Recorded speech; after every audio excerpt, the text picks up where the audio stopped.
You ask Tiger to solve. This deals with linear equations with one unknown. The final result is x equals 3. Let's solve it step by step. Group all x terms on the left side of the equation. Subtract 8x from both sides.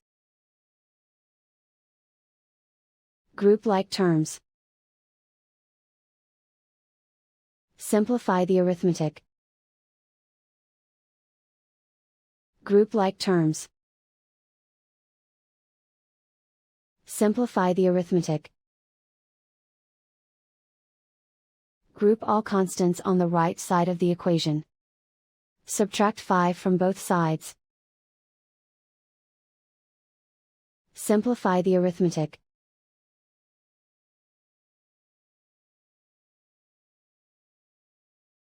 Isolate the x.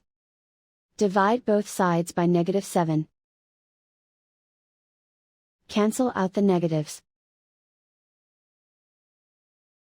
Simplify the fraction.